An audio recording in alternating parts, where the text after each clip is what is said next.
Nous sommes à Kavumu, presque au niveau de l'aéroport. Il y a crépitement des bombes. Barani mwa aéroport humu kabisa. Yo. Bombardement de l'aéroport de Kavumu Mungu. Hujambo ewe mpenzi mtazamaji, karibu sana kwenye kipindi chetu cha siku ya leo asubuhi tariki 27 Aprili mwaka wa 2026. Tutakuletea habari kutoka pande mbalimbali za Jamhuri ya Kidemokrasia ya Kongo, ambako hali inazidi kuwa tete kutokana na vita ambazo zinazidi kupiganwa siku baada ya siku na vikosi vya wazalendo wakishirikiana na vikosi vya serikali ya FARDC dhidi ya muungano wa M23 na AFC. Hivyo tutakuletea habari kutoka huko Kavumu, ambako airport ya Kavumu imeweza kushambuliwa kwa kuweza kuripuliwa na mabomu. Pia tutakuwa katika eneo la Kabambare ndani ya Katana, ambako vijana zaidi ya 60 wameweza kupigwa fimbo na waasi wa M23 kwa kosa la kukosa jeton ya musako. Na hivyo tutakuwa pia ndani ya mgodi wa Mususasire, ambako vijana wawili wamepoteza maisha kisha mgodi huo kuweza kuporomoka au kuweza kuangukia, na hiyo iweza kusababisha vifo vya vijana hao wawili. Endelea kuwa na redio yetu hii ili kupata habari hizo kwa mfululizo. Pia mwisho wa habari hii tutaweza kukuunganisha na Radio Okapi ili uweze kujipatia habari zaidi kutoka pande mbalimbali za Jamhuri ya Kidemokrasia ya Kongo. Acha basi tuanze na habari yetu ya kwanza tukiwa huko Kavumu, ambako airport imeweza kupata moto kisha kushambuliwa na vikosi ambavyo kufikia sasa bado havijajulikana.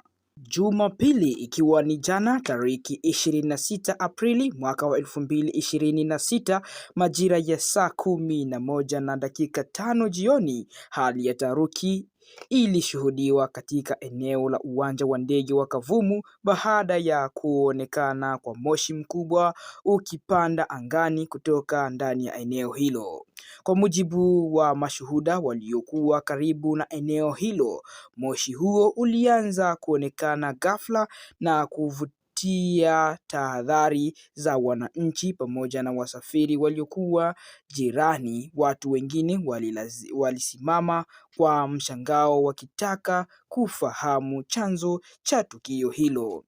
Hadi sasa sababu kamili ya moshi huo bado haijathibitishwa rasmi. Baadhi ya taarifa za awali zinaeleza kuwa huenda kulitokea hitilafu ya kifundi, moto mdogo katika vifaa na tukio lingine ndani ya uwanja huo ambao umeweza kupata moto mkali. Hata hivyo, mamlaka ambazo zinahusika ambazo zinaendelea kumiliki eneo hilo zinaendelea kufanya uchunguzi ili kubaini kilichotokea katika eneo hilo.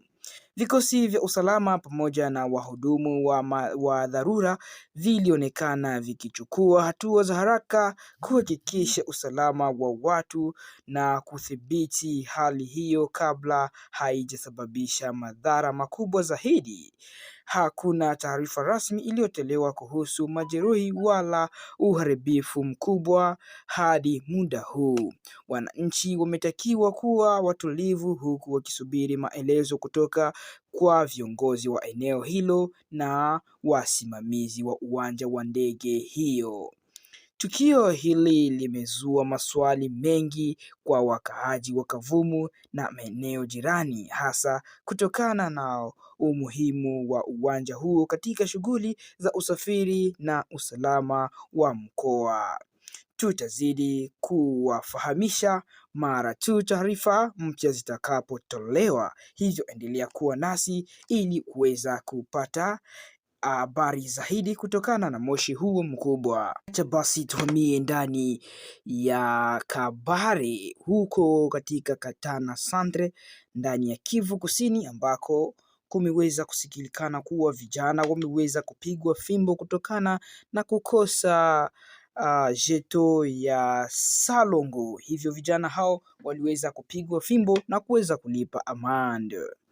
Katika eneo hilo la Katana Centre, wilaya ya Kabare mkoani Kivu Kusini, zinaripotiwa taarifa nzito kuhusu kukamatwa kwa raia wengi pamoja na vitendo vya kuwatosha fedha kwa nguvu vinavyodaiwa kufanywa na waasi wa M23 kati ya tariki 25 na 26. Kwa mujibu wa vyanzo vya ndani, siku ya Jumamosi tariki 25 Aprili, baada ya shughuli ya usafi wa jamii inayojulikana kuwa kama Salongo, takriban watu 40 walikamatwa kwa madai ya kutokuwa na jeton au kibali kinachosahiniwa na kiongozi mpya wa kituo aliyeteuliwa na waasi hao wa M23.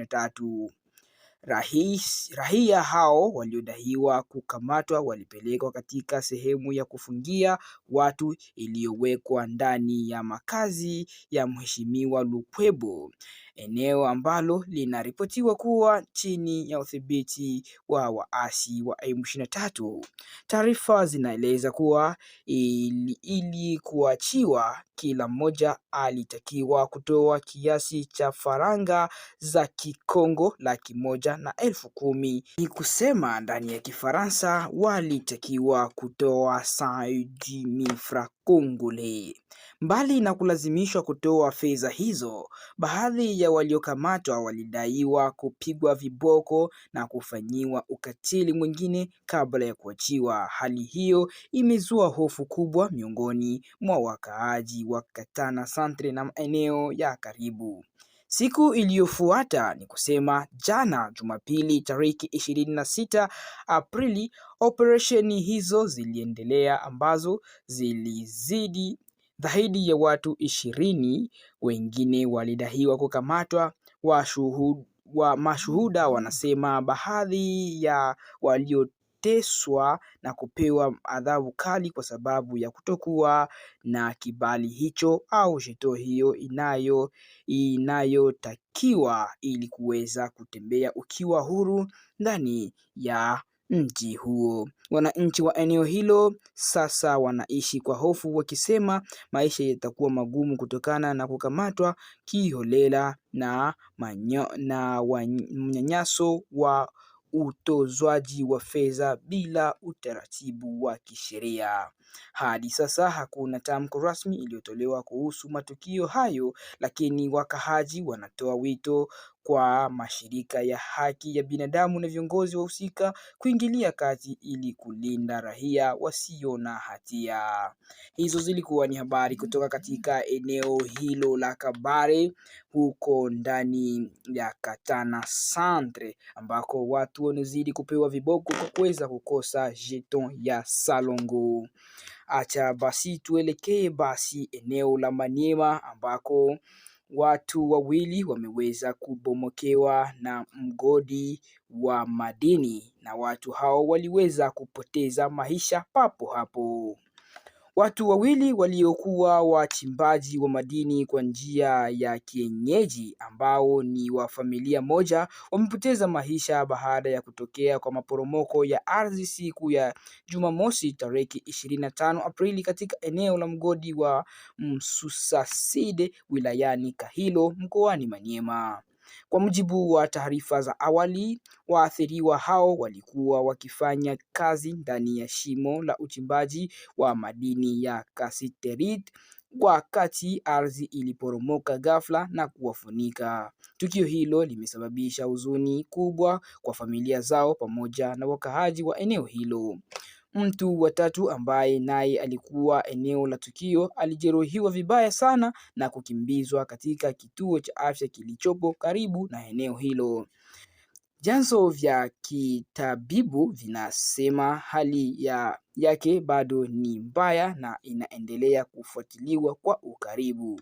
Shirika lisilo la kiserikali la Ajirek linajihusisha na ujenzi wa jamii na mashikamano limetoa wito wa dharura kwa mamlaka za mkoa kuingia kati Shirika hilo limesema hii ni ajali ya 14 ya vifo kurekodiwa tangu mwanzo wa mwaka huu katika eneo la migodi ya Maniema.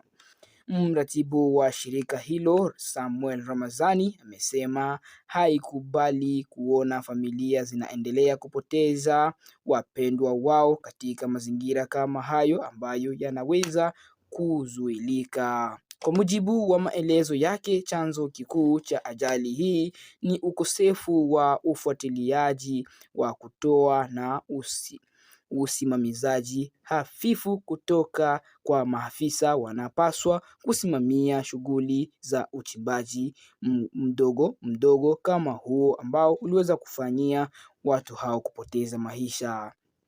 Pia wanasema kucheleweshwa kwa mishahara ya maafisa hao kunachangia kutokuwepo kwa mara katika eneo ya kazi.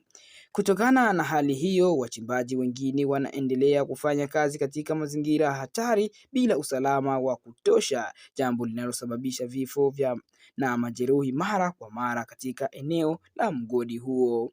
Shirika hilo ambalo si la kiserikali la Ajirek sasa linazitaka haraka mamlaka za Maniema kuchukua hatua madhubuti kuimarisha usalama wa migodi na kukomesha uzembe unaoweka maisha ya binadamu na wananchi hatarini wakati wa kutumika kazi yao ya kuweza kuchimba madini.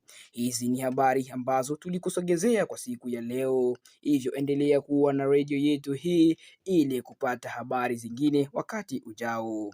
Acha basi tukuunganishe na Radio Okapi ili uweze kupata habari zingine nzuri na za Jamhuri ya Kidemokrasia ya Kongo kwa ujumla. Asante sana kuwa nasi. Radio Okapi. Vous écoutez Radio Okapi, c'est l'heure de vous informer en Swahili. Habari zetu, Elise Kazika. Na wasalimu wapendwa wasikilizaji wa Radio la Amani. Ufupi wa habari. Waziri Mkuu Judith Suminwa Tuluka iko New York kwa wakati huu ili kushiriki katika mikutano ya kundi la Benki la Dunia ama Bank Mondial na shirika la fedha la kimataifa ama Fond Monetaire International. Jimboni Kivu Kusini, haswa katika eneo la Kabambare, utawala wa Ninja unakabiliwa na hali ngumu ya kijamii na kiuchumi kutokana na ukosefu wa usalama unaoendelea kwenye barabara kuu inayounganisha utawala wa Ninja na mji wa Bukavu. Tunapokaribia uchunguzi wa somo la mwisho la sekondari ama examen d'etat, wakaguzi wa kitaifa wa elimu ya kitaifa na uraia mpya wa Kasai Central 1 wamekataza wanafunzi kuandaa kile kinachoitwa maki. Baki nasi mpendwa, ufate urefu wa habari hizi.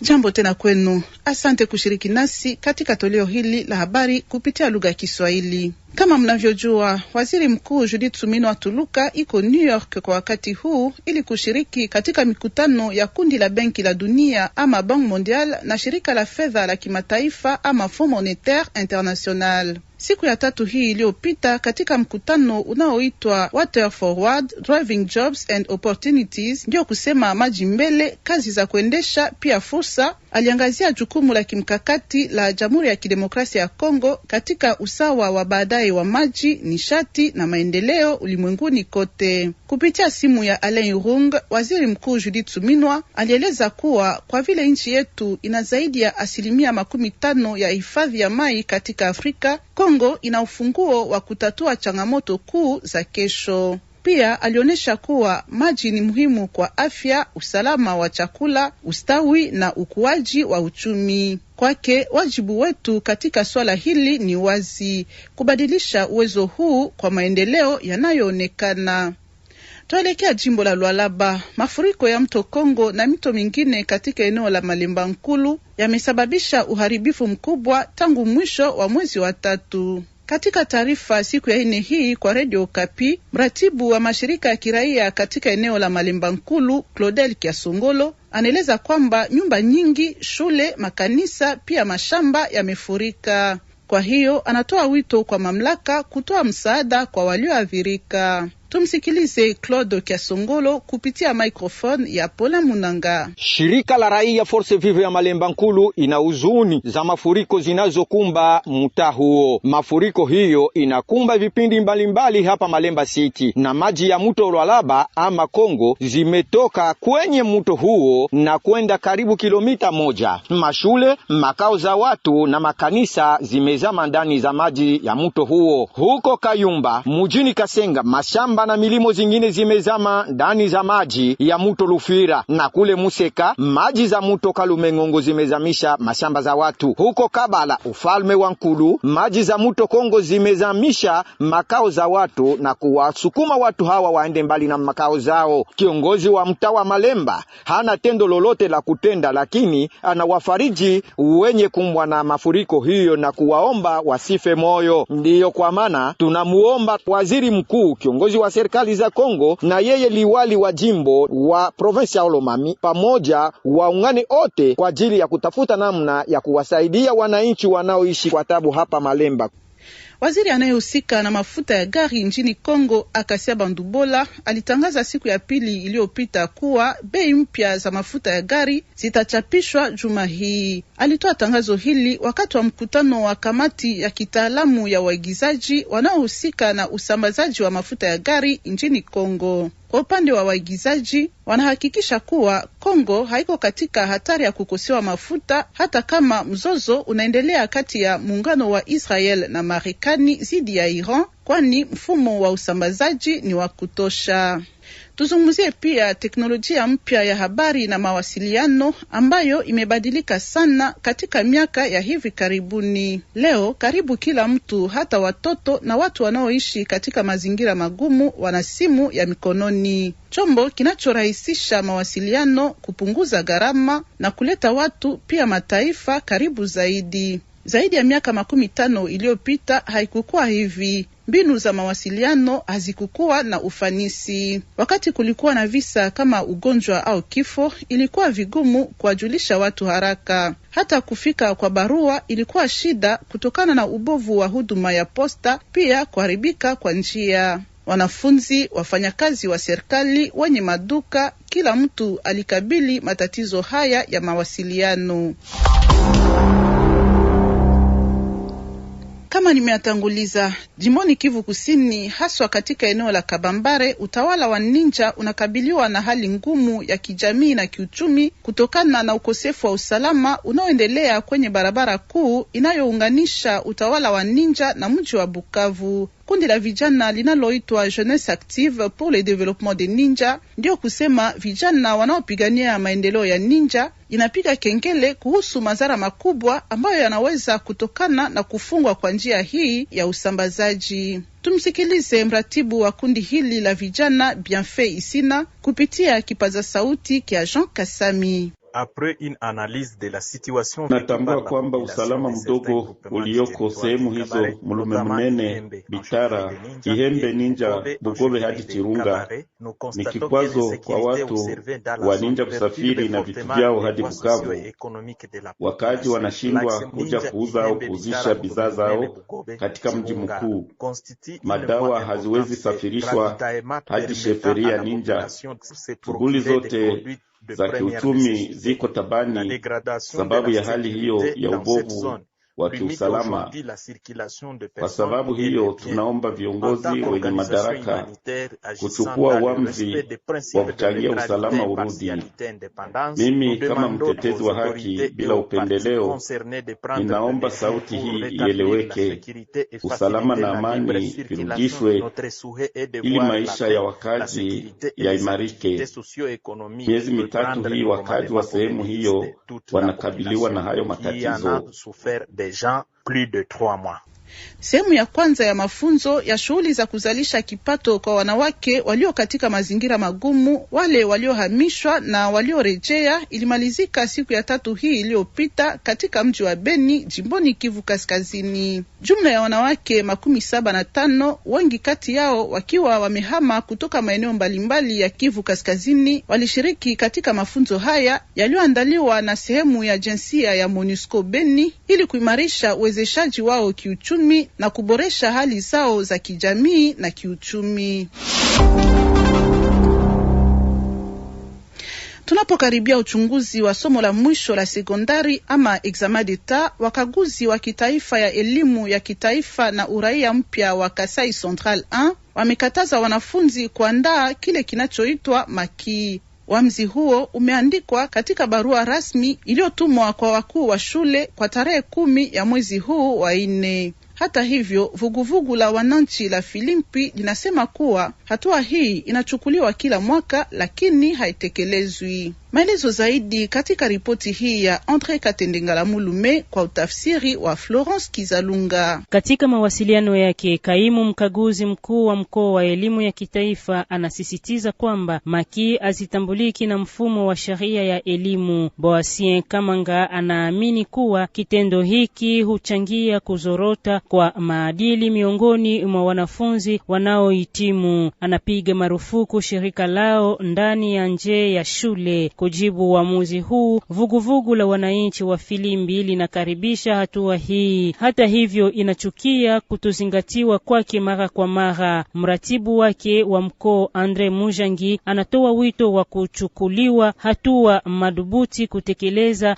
marufuku hii. Amenena kwamba IPP lazima ushirikiane na polisi na shirika la ujasusi la taifa ANR kufuatilia swala hili la harakati, kwa sababu mkuu wa mkoa anaweza kutoa ujumbe ukumbini, lakini saa 6 ama jioni anarudi nyumbani. Wanafunzi watalazimika kwenda kwenye nyumba wanazopanga. Ikumbuke kwamba ukaguzi wa mkoa tayari umeonya wakuu wa shule dhidi ya ukiukaji wowote wa hatua hii.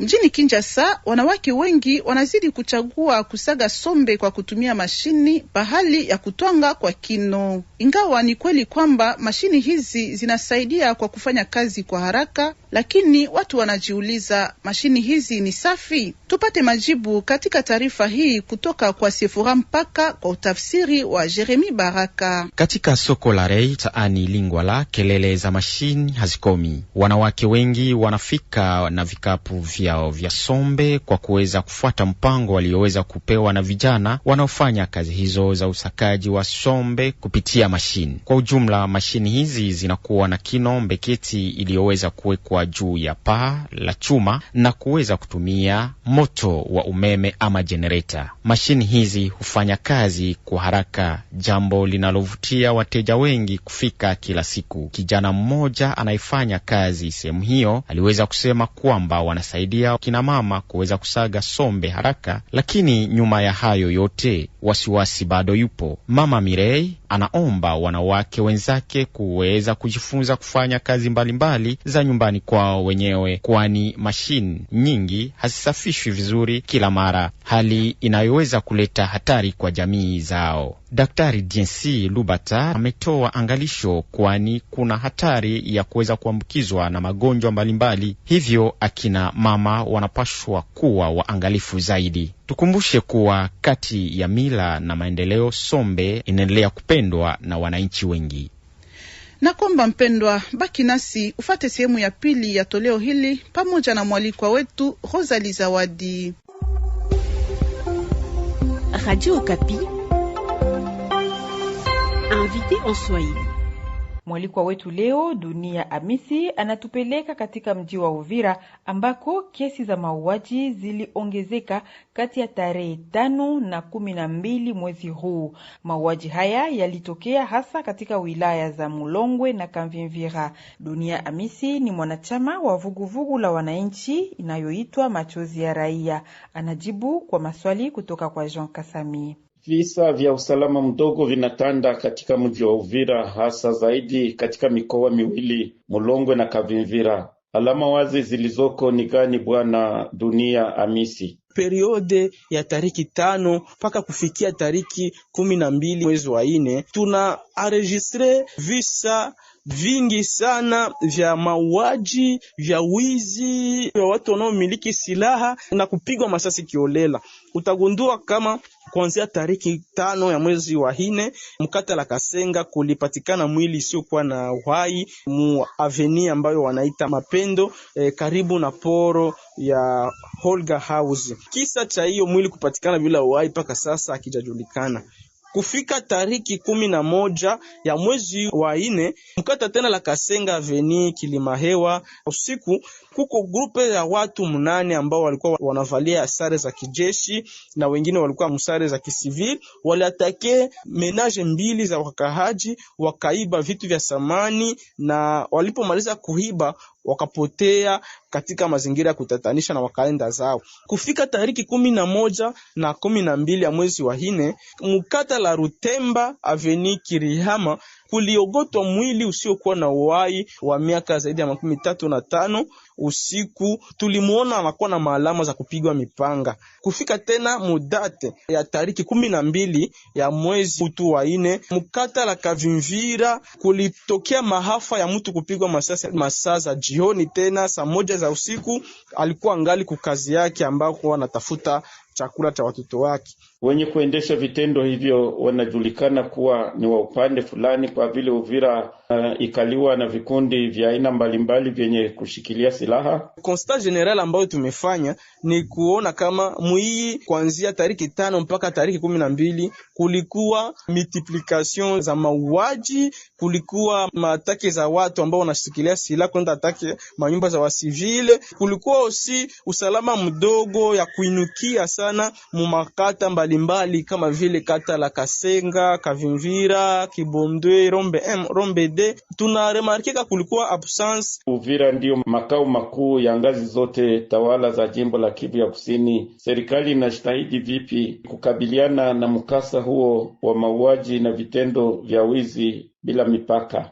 Tunaalika wa autorite wetu waangalie gisi wataimarisha usalama ndani ya hiyo makomine, na waangalie gisi batarenforcer mameziri za usalama, waangalie gisi watareactive tena mbinu za kutafuta kuikalisha surveillance mwizo mingine, lakini bafungule mashtaka ili wale watu ambao wanaendelea kufanya vitu kama na hivyo waweze kukamatika na kuadhibiwa na vyombo vya sheria. Wakati wafanye nini basi kwa kusubiri siku ya heri iwajie?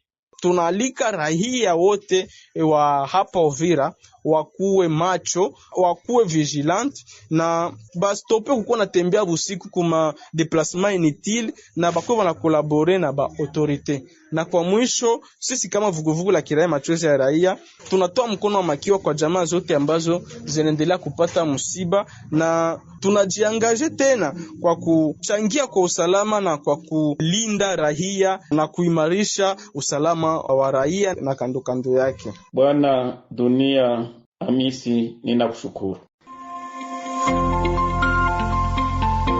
Radio Kapi, dossier en Swahili. Habari potofu na unyanyasaji kwenye mtandao unazidi kuwaathiri wanawake na wasichana. Huko Bunia, mji mkuu wa jimbo la Ituri, MONUSCO iliandaa siku ya majadiliano, ilikuwa Ijumaa, na baadhi ya washiriki 60. Kusudi ilikuwa kukuza ufahamu juu ya hatari zinazohusiana na mitandao ya kijamii na unyanyasaji wa mtandao, jambo linaloendelea sana siku hizi. Ripoti ya Jean-Claude Lokidile. Picha za kisiri za mwili zenye kusambazwa bila ruhusa, taarifa za uongo pamoja na udanganyifu kwenye mitandao ya kijamii. Mkutano huo ulioandaliwa na kitengo cha mawasiliano cha MONUSCO ilikuwa na lengo la kutoa angalisho. Esther Safi, mmoja wa washiriki, anasema ameweza kuelewa umuhimu wa kuchunguza taarifa kabla ya kuzisambaza. Mama inanisaidia sana, inapima kunilamusha tena maneno mengine mingi yenye sikukuwa najua concernant ma réseaux sociaux. Sasa maneno ya kutumia sasa mtu video kwa nidite yenye sengi unawaza kuna zima akumbe ilibakia ki hata même manena aniko ketufal. Désormais vraiment je n'avais plus de photos de vidéos. Si t'as pas na tuma tena manake ina sita Donc ndakuwa na mesure moyen ndakamata par rapport à réseaux sociaux. Sasa wakiwa wamepewa mwangaza zaidi, baadhi ya washiriki wamejitolea kuhamasisha jamii zao ili kuzuia kusambaza kwa taarifa za uongo na vitendo vya ukatili kupitia mitandao. Celestine Jiria anasema amegundua upande wa siri wa mitandao wa kijamii. Nilikuwa sijui mafaa mabaya ya intelligence artificielle. Nilielewa gizi inaweza badilisha picha ya mtu, taelezea watu gizi ya kutumikisha simu nzuri. Simu ni maana lakini naomba kuzitumikisha vizuri, kwa mfano kuuzisha kupitia mitandao. Kutokana na hatari za kusambaza habari za uongo kwenye mitandao na athari zake kwa usalama wa jamii na maisha ya kila mkaji, MONUSCO unaweka mkazo kuhusu umuhimu wa kulinda taarifa binafsi, yani données personnelles kwa Kifaransa. Jean Tobiokala, afisa wa habari za umma kunako chumba cha MONUSCO hapa Mujibunya. Tunaona aina mpya ya ukatili unaoathiri wanawake kwa sababu ya jinsia yao. Njia bora ya kupambana na hali hii ni kulinda maisha ya kibinafsi, yani vie privée kwa Kifaransa. Kila mtu akizingatia anachochapisha, picha anazotuma au kusambaza, tunaweza kupunguza kwa kiasi kikubwa tatizo hili. Wito unatolewa kwa kujiunga mkono kwa kutoa jibu wa pamoja ili kupunguza kuenea kwa taarifa za uongo ambazo sasa zimekuwa changamoto kubwa katika jamii. Toka Bunya, naitwa Jean-Claude Lokidile, Radio Okapi. Tumefika mwisho wa habari. Asante kwa kutufata.